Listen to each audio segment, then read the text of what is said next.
What's going on, football fans? It's me, J.R. Clark, back again with another Pound for Pound ATL. Joined as always by my main man, my co-host Toby D. What's going on, Toby? Man, hey, it's a beautiful day on this Sunday evening.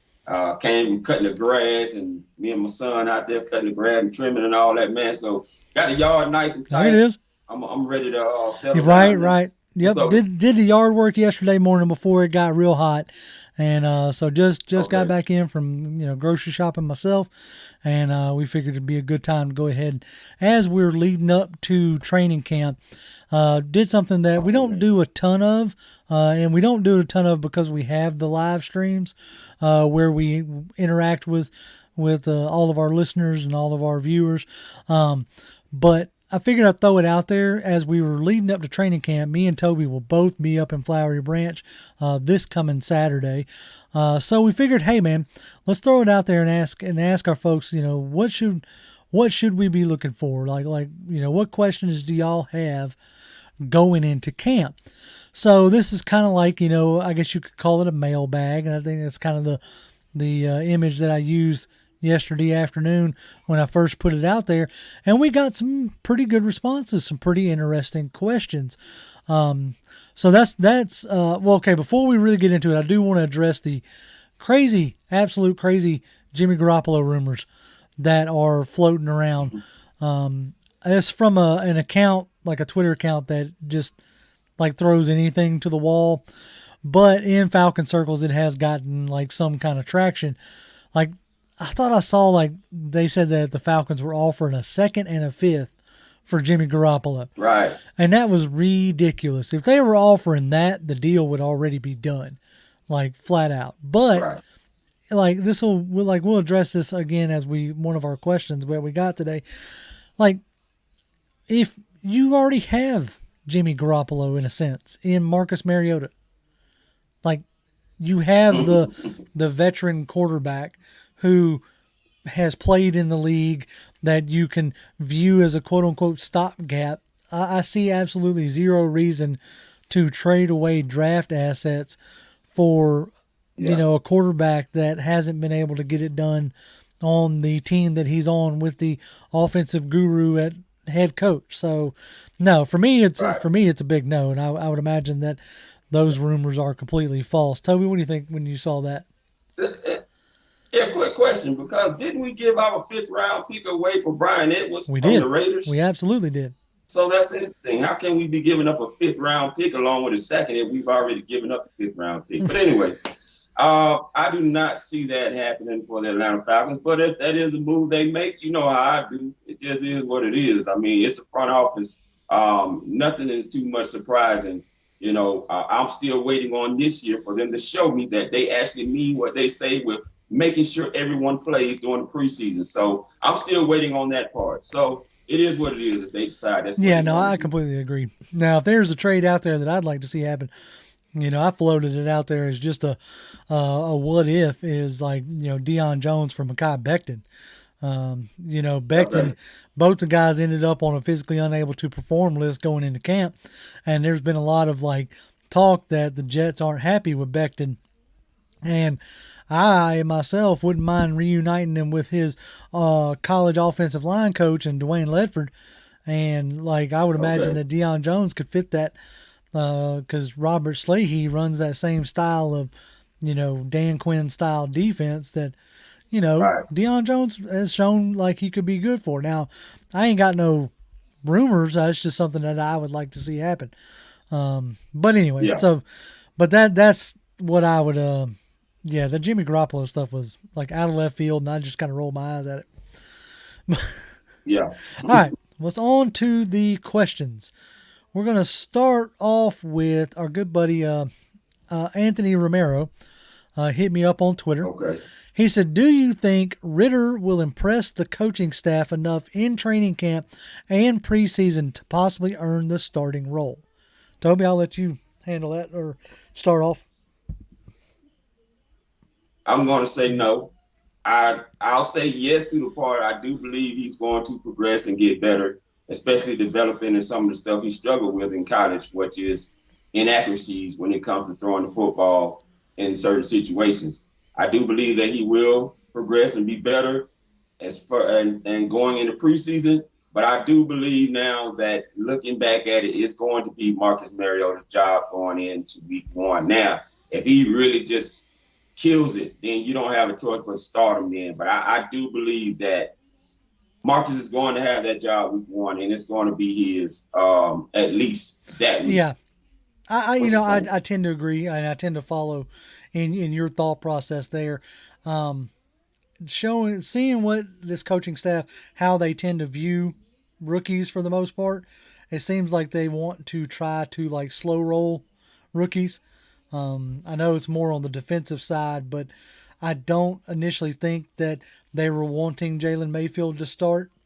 I think they were wanting Josh Andrews to have that job, and when he got hurt, they just didn't have. Yeah, They just figured might as well go with it, right? So I actually don't think that there's much of that Ritter could do. It would have to be, in my opinion, a total meltdown in training camp and preseason from Mariota, yeah. or obviously like him get hurt, right? Or Mm-hmm. like, and then it would have to be a total meltdown and Ritter like being flawless almost for him Yeah, to come away with that starting job. So no, I don't necessarily think that there's much of anything that Ritter can do, at least to begin with. So I tend to be on the same yeah. boat with you there. Now, our next question comes in from, but thank you, Anthony, for that question. Our next question comes in from our good buddy Kenny G at Grits Blitz. And Um, it, he said, assuming he starts and plays 17 games this season, what kind of production do you believe Arnold Ebiketie can provide as a rookie? And I thought that was a pretty interesting question. This is more of like a season yeah. question. I was asking for more like training camp, but still, that's fine. I enjoyed the question. So, what are your thoughts, Toby? I'll let you start off. I'm going 7 sacks his Right, rookie season. I really believe that he can make that kind of an impact. A lot of throwing in the NFL, and not just the throwing. I think he can set the edge right. as well, and he's shown that he can. Especially watching him up close at Senior Bowl and seeing what he could do there. I think this guy actually has the goods to be able to get to the quarterback, and I'm giving him 7 sacks his rookie season. I What you got? think you know what I'm gonna go with. I'll give you one better. I'm gonna go with 8 sacks, but I'm gonna go with like Okay. like 3 tackles for loss to go along, and I'm Oh, gonna go great. with potential like about 8 to 9, maybe even double digit like QB hurries or QB pressures. I Gotcha. think he's going to be Gotcha. effective, and I think Yeah. the lack of them bringing in anybody else other than Lorenzo Carter, like to this point, tells me that they're expecting a good bit out of Ebiketie.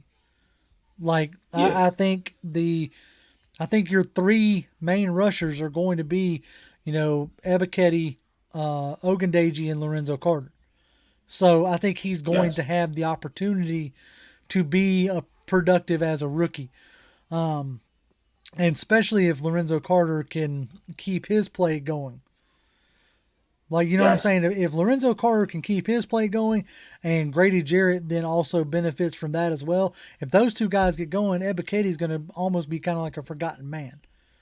And that's going to allow Right. him to be like a lot more productive. And we're going to come away going, yeah, that trade up for Ebiketie was well worth it.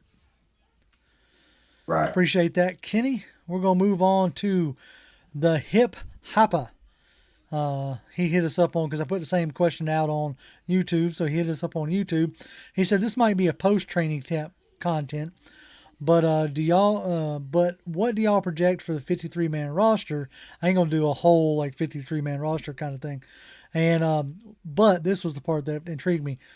What are the players to watch for during the preseason? So who do you have your eye on going into this training camp and going into this preseason? Woo, man, that's a loaded question. But I tell you who I got my eye on is Caleb Yep. McGarry.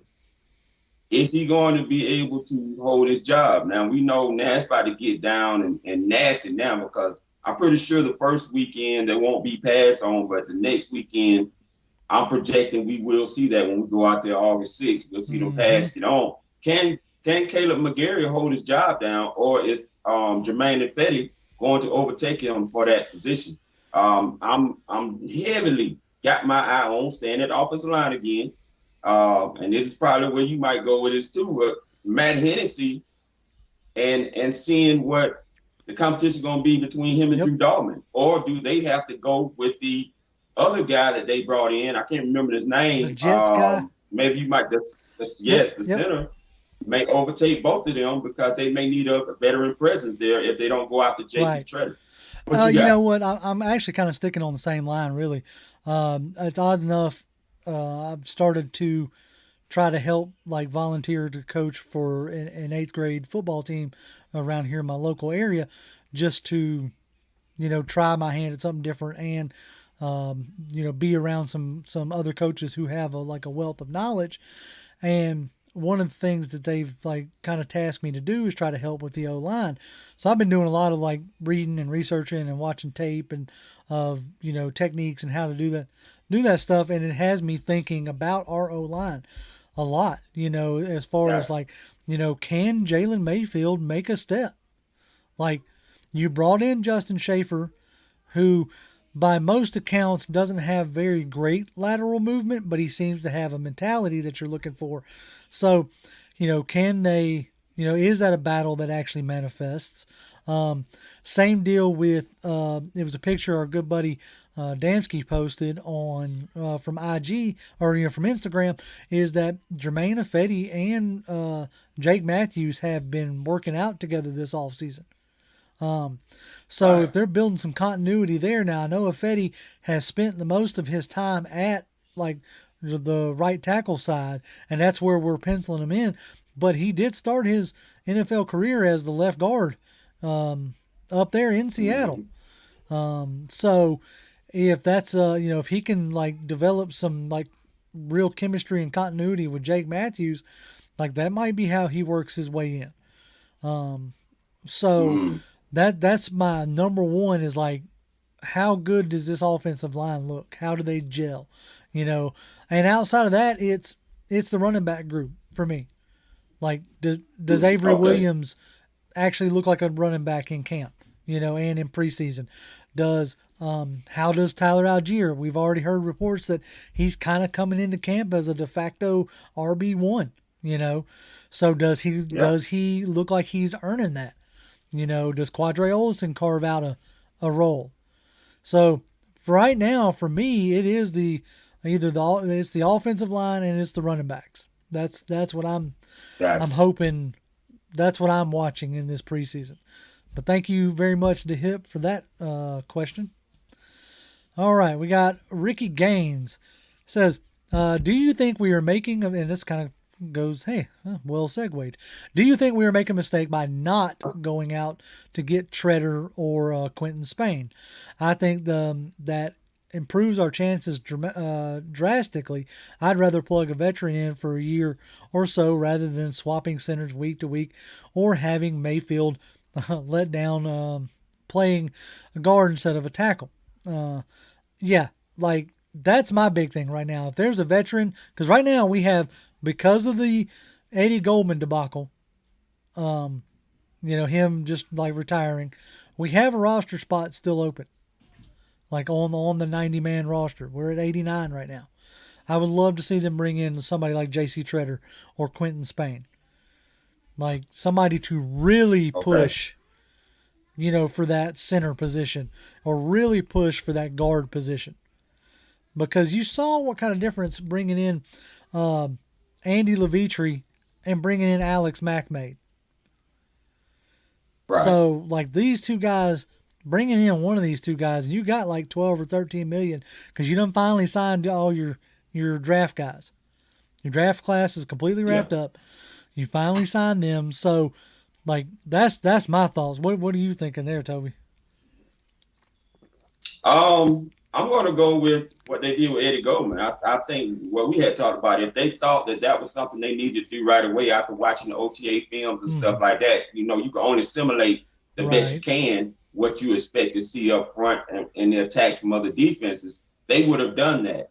I think they are willing to go into at least camp and these two Mm-hmm. practices and probably at least the first two preseason games before they make a move like that to see what these three centers can do. Like I said, y'all have to forgive me. I don't remember the guy that we signed Let me from the see. Jets Let me see if I can right now. find. Maybe Yeah, JR let me can see if look I it can up find. as we're It doing it. was. It's like Harrison or something that's similar. I thought it was Jonathan Let me Harrison or see. something like that. It's Jonathan. It is But Jonathan Harrison. Is his name Jonathan Harrison? okay, so it's John. Okay, okay. So I think they're going to see what these three guys can do, and then the other thing you got to think about is you can't wait too late because these centers do still have to make Right. calls up front. Okay, and all of that stuff they got to get the playbook and all that. Now JC Treader, he should be a little bit more familiar because he's been in the Mm-hmm. West Coast system and True. stuff like that, but he'll have to learn the terminology, okay, of what we're doing. So it'll be interesting to see what unfolds when these three centers are going at it in practices, the two co-practices with the Right. other two teams, Jaguars and the Jets, and also first two preseason games that they make a No, move. yeah, I agree. But I'm even before we've really gotten into camp. Right now, I'm all for bringing in one of them because I feel Yeah, like you could use some more competition on that line. But we appreciate that yeah. question, Ricky. All right, let's get on to our buddy Woon Carter. Uh, I was glad to see that he posed us a question. He says, Toby and JR, do you Yeah, guys man. think the line will gel this year? Everybody is worried about the line. You can tell a trend here for the protection of the quarterback and open holes for the run game. Also, do you think we have here's we'll answer this part of the question since we've spent a good bit of time on the O line already. Do you think we have the personnel to run the 3-4 that Dean Pease is looking for? Can't wait to hear you guys' response, and this will be very interesting. So we obviously took a blow by Goldman retiring. Like as far as just like schematics, we can debate all day long what Goldman would have given us, but we took a blow for what he represented. Um, Yeah. so, do you think that this is going to be a hiccup for what they're, were potentially wanting to do? It'll be a hiccup to me because of the four Right. two five. And that, ladies and gentlemen, today is our base defense. We run a lot more nickel than we do 3-4 defense. We run that probably 23, 25% in the Right. year. When we have to face heavy package teams like 12 personnel, 21 or 22 or something like that. But we're mainly facing a lot more 11 personnel offenses. And we're going to see a lot more 11 personnel offenses this year that run a lot of 11 personnel. Cincinnati being one of them that runs heavy 11 personnel packages. So 4-2-5, yes.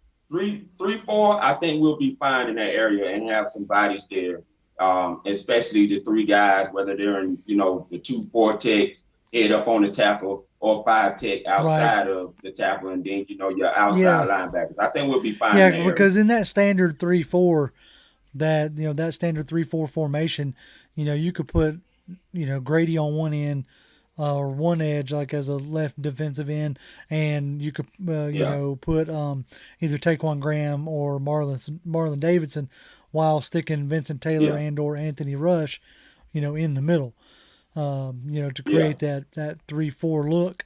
But yeah, you're right. We spend more time in the 4-2-5 than we do anything else, and so it's going to be interesting to see if they do bring in another like pass rushing nose tackle, because that's what Goldman yeah, represented. That's what we didn't have yeah, last year, and that's what they felt like they needed another version. So it'd be interesting to see if they yes, bring in somebody else. All right, thank you, Woon. yeah, We yeah. appreciate that. All right, our other buddy. Oh, where'd that one go? Let's go. We'll go with our good buddy Chris Jameson. He also says, All we right. know who the starting corners will be, but who are the backups? Who will back them up out of this group? So basically, who do we think emerges as the depth of um, our corner group? Is there anybody that's standing out? Because I got one name, that I noticed a good bit while I was at Flowery Branch earlier this Yeah. year. Um, And I believe I know who you're talking about, but I'm gonna let you okay, run with him. Um, I'm going Darren yeah, Hall. I believe that this guy's going to take a leap in his second year with the Atlanta Falcons, and they used him um, nicely yep. with blitzing. I don't know if people recognize that or not, but they let him blitz a lot when they did run those creepers type styles and simulated pressures. They did allow him to to handle that. So I think this guy is going to have an opportunity to shine. I'm really looking forward to seeing. I think it's number 34. So I'm really excited to see how he progresses this year. For me, it's the former Winnipeg Blue Bomber, D. Yeah, Alford. He was yeah. I knew that's where you're going. he was making plays all over the place. He was playing, if I'm not mistaken, he was playing that Isaiah Oliver role. With Isaiah Oliver still, rehabbing from his injury, which is great because they need somebody who, if Oliver A doesn't get back healthy quick enough, or B goes down injured again, that was a big thing last year, is they didn't have another person who could step into that kind of role. And so it became, Right. Dean Pease said it himself, it became very predictable about who they had out there, what they were trying to do. So I Okay. think it's imperative for them to find somebody else that can do that nickel role, because that's a very important role, especially when we talk about that 4-2-5. You know, Right. the versatility of that nickel role, at least for Pease, seems to be the engine that, or like the gas that makes the engine go. So, Right. Right. that's who I'm looking for, either D. Alford or Lafayette Pitts. Lafayette Pitts Okay. was looking real good out there at that open training as well. So those are the two names that I had. I just saw that they either activated or they're getting Mike Ford back. So, Gotcha. but for me, I'm glad you went with Darren Hall, because I think Darren Hall is a guy who's going to get some snaps and going to get some playing time. Yeah. So yeah, Darren Hall and then D. Alford are the ones that I have my eyes on. But thank you, Chris. And it looks like that cornerback room is Oh wide yeah, open oh too. yeah, I'm still keeping my eye on undrafted free agent Matt Hankins, who I like coming out of Iowa, and I think he fits well within our scheme. Now, you didn't hear a lot about him in the OTAs, but we'll see if he picks up steam, because this is where it really right, counts when you get in a training camp to see who's going to get snaps in the preseason based on how well they show up in training exactly, camp. exactly. So yeah, it's about to start counting for realsies, as they say. Yeah. All right. Well, our last question comes from Mark on Twitter. He says, "Who is your favorite quarterback coming out of this year's draft, and do you think the Falcons made the right choice drafting Ritter over Malik?" Well, we know who his favorite quarterback coming out of. No, I'm just kidding. Yeah. Um, Yeah. Toby, you wanna start that because you had an interesting quarterback that you were pounding the table for in the draft cycle. So I'm going with the guy further down south, and his name is Matt Corral. He's the guy that got drafted also in the third round by the Right, Panthers, Carolina Panthers. I'm interested to see how he does. Now he has Sam Darnold in front of him, also Baker Mayfield, who is going to be in front of him, that he'll have to overcome if he wants even a chance to sniff the field. But we'll get a chance to at least see what he looks like in preseason, since they chose Desmond Ritter. So I think that is going to be an interesting storyline that I'm going to follow throughout the year and throughout their careers, since he is down there versus Desmond right. Ritter. That's what I'm going to be keeping my eye on to see who is going to have the most success, because we could very well see these guys be the future of both teams, the Atlanta Falcons with Desmond Ritter and Matt Corral with the Yeah, Carolina that would be Panthers. that would be an interesting dynamic if that's what ended up transpiring. Um, we Yeah, actually drafted my favorite QB coming out of this draft, which was Desmond Ritter. Um, not that yep, I, and so when you ask me, do I think the Falcons made the right choice drafting Ritter over Malik?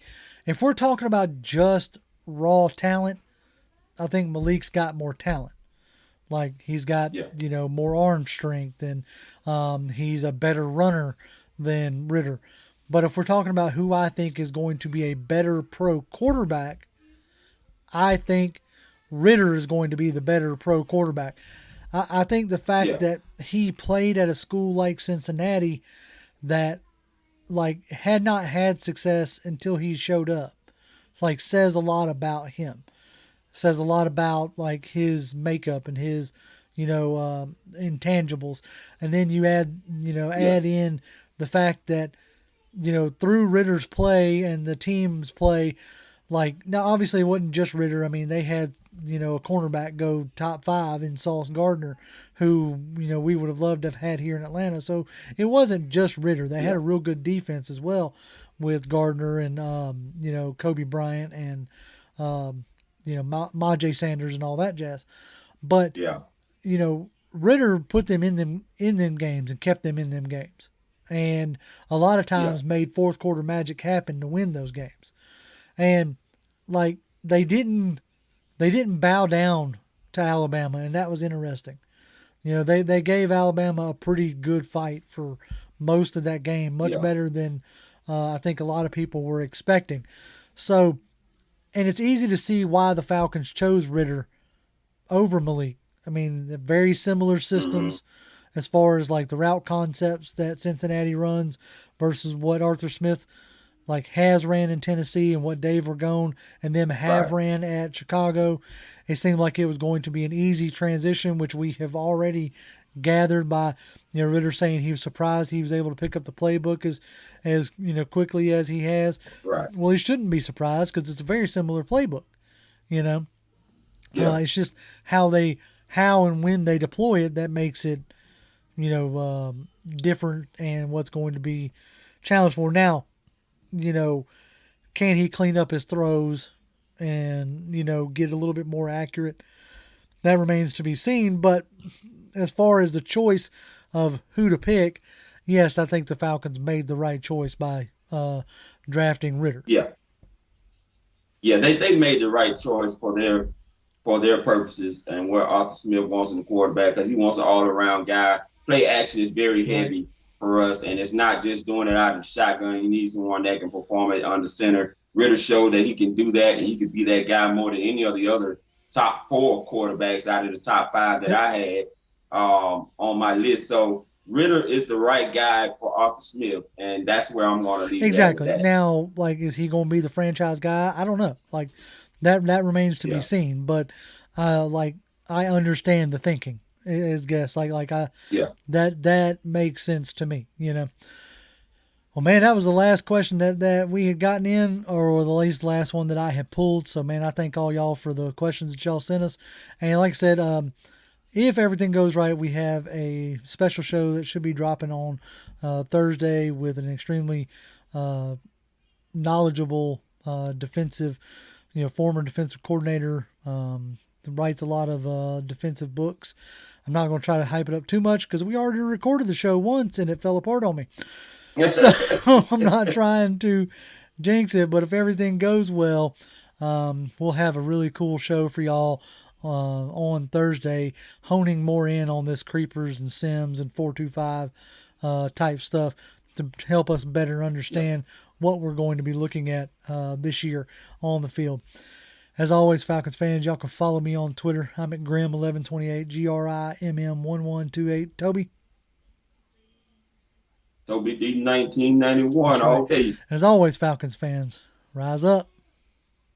Rise up.